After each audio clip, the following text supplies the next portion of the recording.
ఈశ్వరుడు వారిని ప్రార్థన చేస్తూ ఉందండి. ఎంతో చక్కగా పరమ పవిత్రమైనటువంటి హరికథ వినాలి. గంగి గోగి పాలు గరిటడైనను చాలు కడవడైననేమి కర్మపాలు అన్నట్లుగా హరికథ అంటే చూడండి, ముందుగానే చెప్పాను, హరికథ వినకుండా వెళ్ళిపోతే, హరికథ వినకుండా మధ్యలో వెళితే 4 ఏళ్ళు దరిద్రం అని చెప్పాను నేను. అదే శాస్త్రాలు చిన్నం అనుకోండి, అంత సంస్కృతమే మాట్లాడతారు వాళ్ళు. ఏమండి, దానికోసమైతే ఎవరు వెళ్ళరు. భక్తితో కూడుకున్నటువంటి 4 మాటలు వినడానికి ఎంత కష్టమో మన వాళ్ళకి. భగవంతుణ్ణి నమ్మినటువంటి వారు ఎన్నడూ చెడిపోడు, మనిషిని నమ్మినటువంటి వారు ఎన్నడూ బాగుపడు. మానవ మాత్రుడైనటువంటి శకుని నమ్మి సర్వనాశనం అయిపోయాడు దుర్యోధన చక్రవర్తి. అదే భగవత్ స్వరూపుడైనటువంటి కృష్ణ పరమాత్మ నమ్మి పాండవుల విజయాన్ని సాధించారు. ధర్మమేవ చేతే, ధర్మాన్ని నమ్ముకున్నటువంటి వారు ఎన్నడూ కూడా చెడిపోడంట. అఖిలాండ కోటి బ్రహ్మాండ నాయకుడు, ఆది మధ్యాంతరహితుడు, దేవాది దేవుడైనటువంటి ఆ శ్రీమన్నారాయణమూర్తిని నమ్మి చెడిపోయినటువంటి వాళ్ళు ఎవరైనా ఉన్నారండి? అందుకే అన్నారు పెద్దవాళ్ళు, రంగా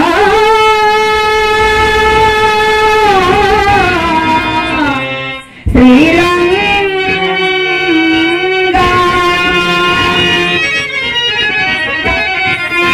జయ పాండురంగ ప్రభో విఠల జగదాధార జయ జయ పాండురంగ ప్రభో విఠల జగదాధార జయ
శ్రీరమణి కరుణాంతరంగా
వెంకటరెడ్డి గారు వస్తున్నారండి.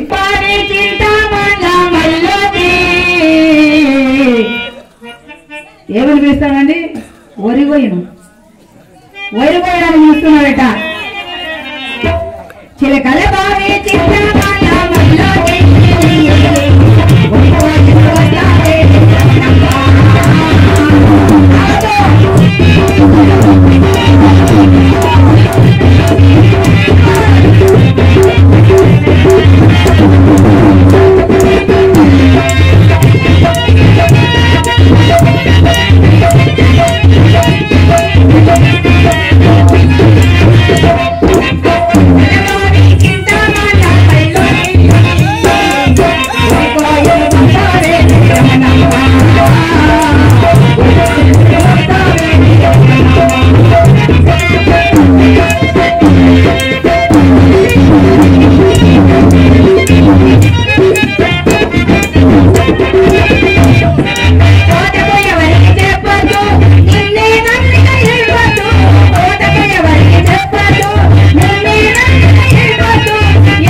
ఏమండి చక్కగా చాలా చక్కగా పెరిగి పెద్దదవుతుంది.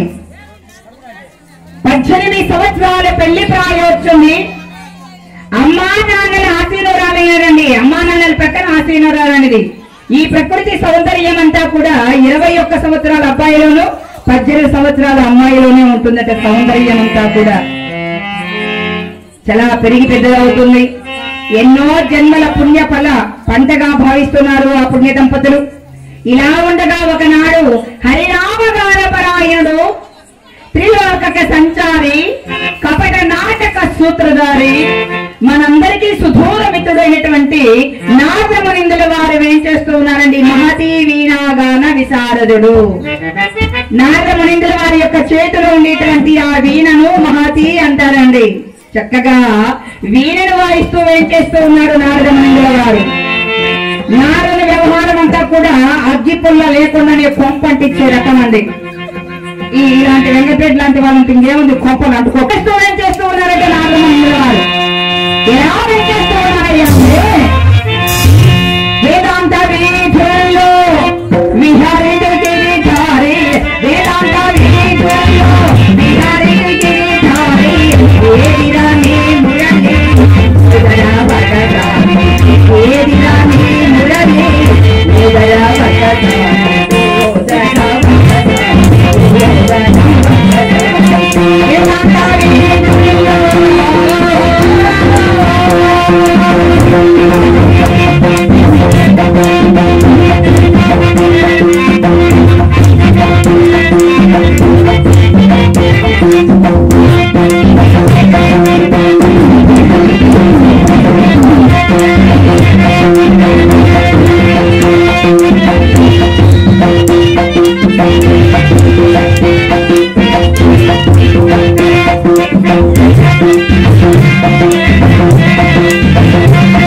గోవిందపురంలో హిమవంత మహారాజు మందిరంలో ప్రవేశించాడు. వచ్చినటువంటి నారదమునింద్ర వారికి శాస్త్రాంగ దండ ప్రణామం ఆచరించాడు. హిమవంత మహారాజు, నారద, మీ రాక చేత మా ఓషధి ప్రస్థపురం అంతా కూడా ధన్యమైపోయింది. మీ పాద స్పర్శ చేత మా దేహ గేహాలు తరించకపోయాయి మహాత్మా, రండి అని ఆ నారద మహర్షి యొక్క కాళ్ళు కడిగి ఆ పవిత్రమైన జలాన్ని శిరస్సు మీద చల్లుకొని పంచభక్ష పరమాన్నముల చేత విందు భోజనాలు ఏర్పాటు చేశారండి నారదమునిందుల వారికి. మరి ఈ రోజుల్లో పెడతారండి భోజనాలు. ఎలాగైనా కలవాలి నింగిలోని తారల రెండు నేల పైన నిలవాలి.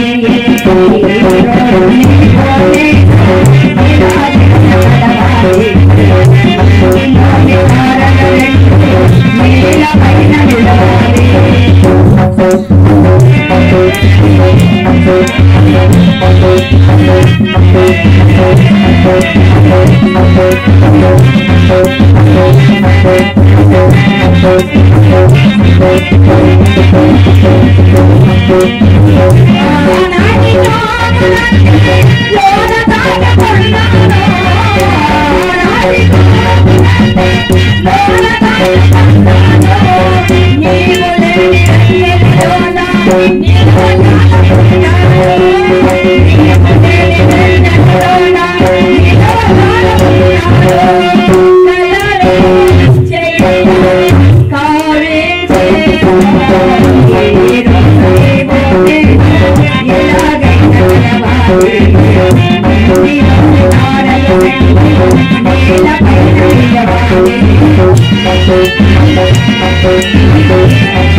తూగుతూ సోళ్ళు కార్చుకుంటూ జోళ్ళు కార్చుకుంటూ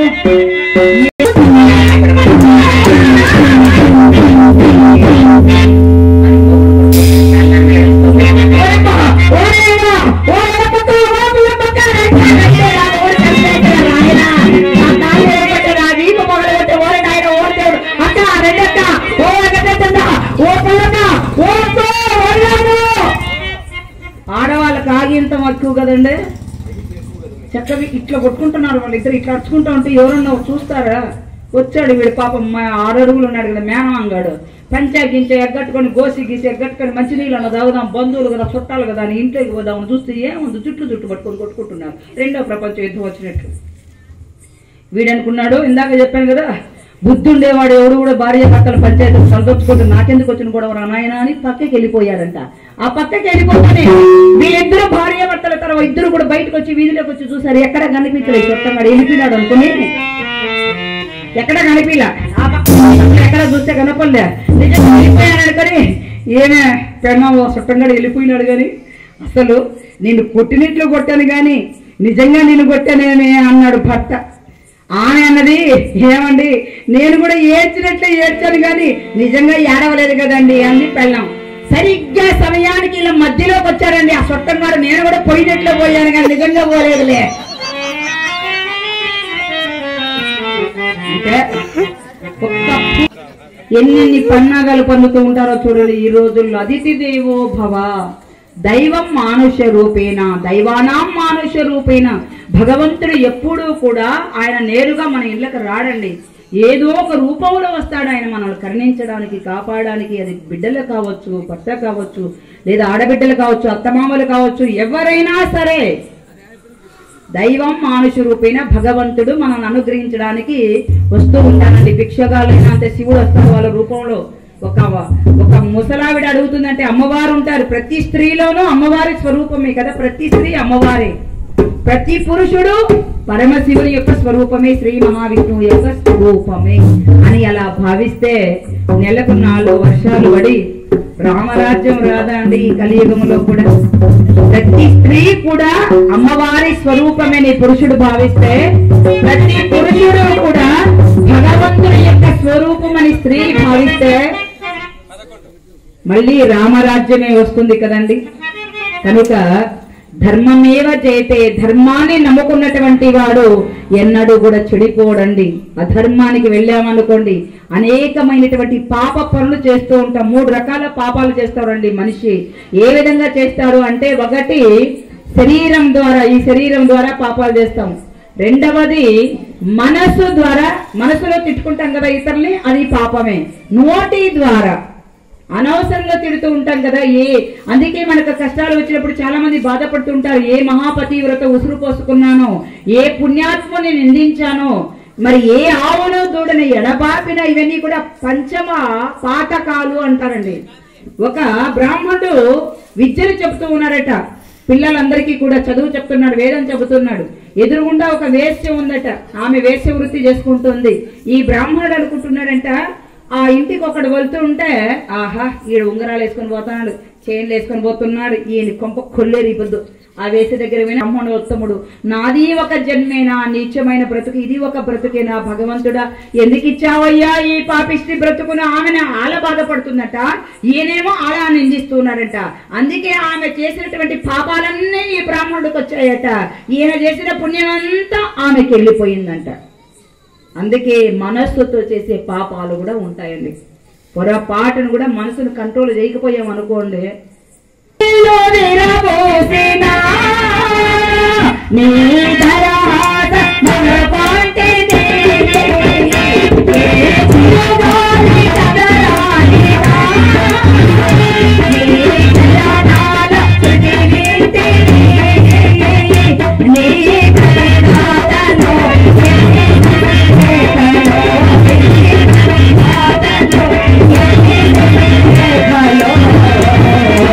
నేను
పంచభక్ష ప్రమాణాలతో విందు భోజనాలు ఏర్పాటు చేశాడు నాదమునిల వారికి మహారాజు. మహారాజా, ఎంత అదృష్టవంతుడవయ్యా, ఎంత ధన్యుడవయ్యా నీవు. అనేక వేల సంవత్సరాలు తపస్సు చేసినటువంటి మహామునీంద్రులకే అమ్మవారి యొక్క దర్శనం దుర్లభమే. అలాంటి జగజ్జనని లోక పావనైనటువంటి ఆ అమ్మవారు నీ కుమార్తెగా జన్మించింది కదయ్యా. ఎన్ని జన్మల పుణ్య పంచమ హిమవంత మహారాజా. లోకాలను హరించే ఆ తల్లి నీ ఎంత పసిపాపై పిలుపుతూ నాన్నని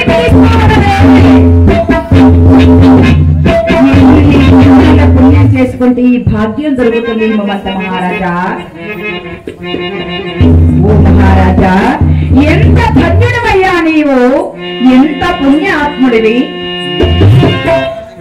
ఎంత ధాన్యుడవో, ఎంత పుణ్యుడవో, ఎంత మాన్యుడవో, నగరాతాని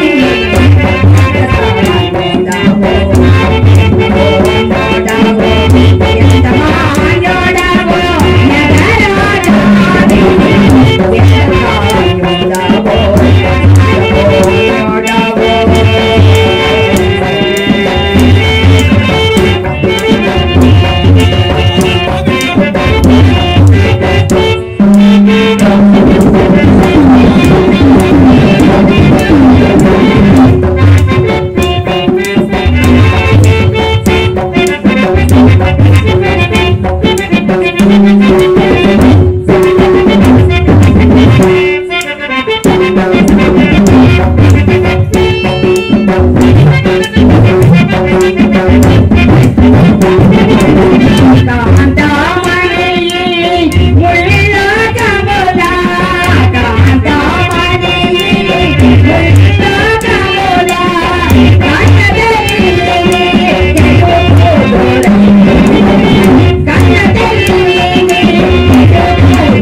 జగంబ నిత్యమని సంభావించి మోహమున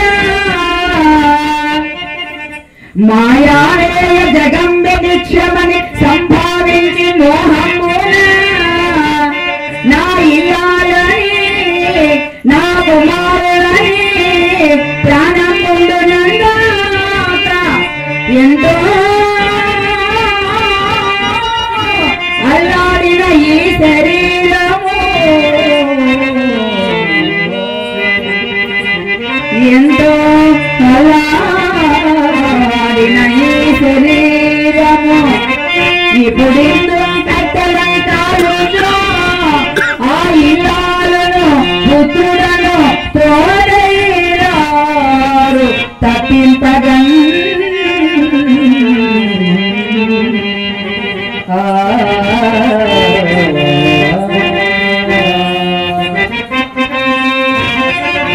ఆస్తి అంతస్తు భార్య బిడ్డలు ఇవి ఏవి మన వెంబడి రావండి. మనం చేసుకున్నటువంటి పాపమో పుణ్యమో మనల్ని కాపాడాలి, మనం రక్షించాలి. అందుకే అందరు పెద్దవాళ్ళు అని తుల్లి తుల్లి పడుతుంది తుంటరి బొమ్మ. ఈ ప్రాణం ఈ శరీరంలో ఉంటే ఏమైనా చేయగలుగుతామండి. ఈ శరీరాన్ని ప్రాణం వేసింది అనుకోండి, ఏమవుతుందండి? ఈ శరీరం శవం అయిపోతుంది. అప్పుడు ఏం చేయలేమన్నమాట. తుల్లి తుల్లి పడుతుంది తుంటరి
చక్కగా ఎప్పుడైతే నారమణిందుల వారి హిమవంతి మహారాజును పోడుతూ ఎంతో గొప్పవాడవయ్యా, ఎన్నో జన్మలు పుణ్యం చేసుకుంటే గాని జగన్మాత అయినటువంటి లోకపావని నీకు కుమార్తెగా జన్మించదు.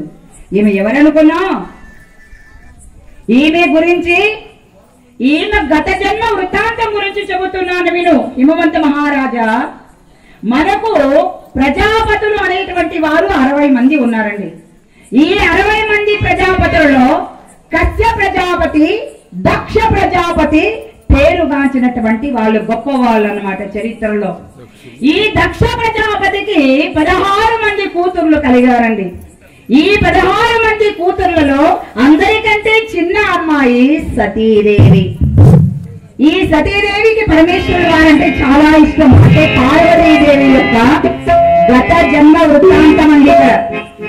పార్వతీదేవి ముందు జన్మలో ఎవరయ్యా అంటే దక్ష ప్రజాపతి కుమార్తె అయినటువంటి సతీదేవి.